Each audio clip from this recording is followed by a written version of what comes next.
আমরা দেখব বীজগণিতের কিছু নিয়ম।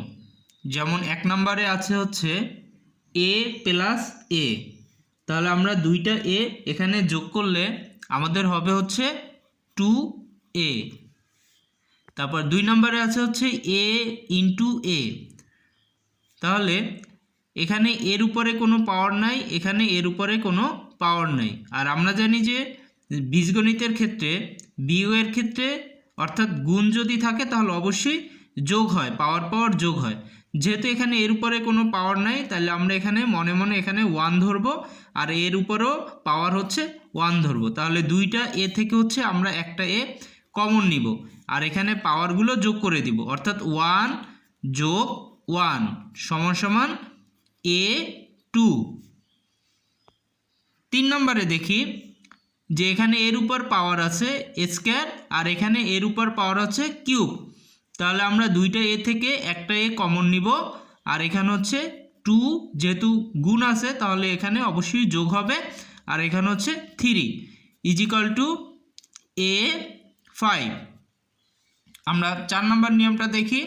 এখানে এর উপর পাওয়ার আছে 3 ভাগ এ স্কয়ার, তাহলে দুইটা এ থেকে আমরা একটা এ কমন নিব এ, আর এখানে হচ্ছে 3 যেহেতু ভাগ আছে ভাগের ক্ষেত্রে অবশ্যই বিয়োগ হয়, বিয়োগ 2 সমান সমান এ 3 থেকে 2 গেলে থাকে 1। আমরা 5 নম্বর নিয়মটা দেখি।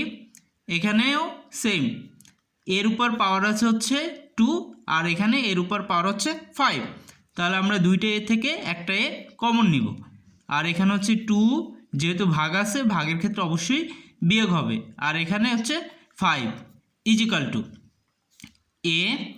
এখানে খেয়াল রাখতে হবে যে এখানে 2 হচ্ছে প্লাস, আর এখানে 5 হচ্ছে মাইনাস।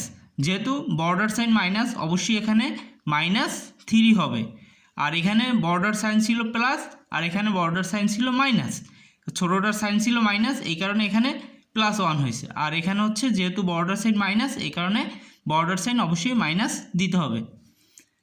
6 নম্বরটা দেখি। এখানে হচ্ছে a square plus a square, অর্থাৎ এর উপরও পাওয়ার 2, এর উপরও পাওয়ার 2। এখানে কিন্তু আর হবে না, গুণ হবে না বা ভাগ হবে না, এখানে হচ্ছে ডাইরেক্টলি আমাদের a স্কয়ার আছে, আর এখানে হচ্ছে a স্কয়ার আছে, অর্থাৎ 2a স্কয়ার।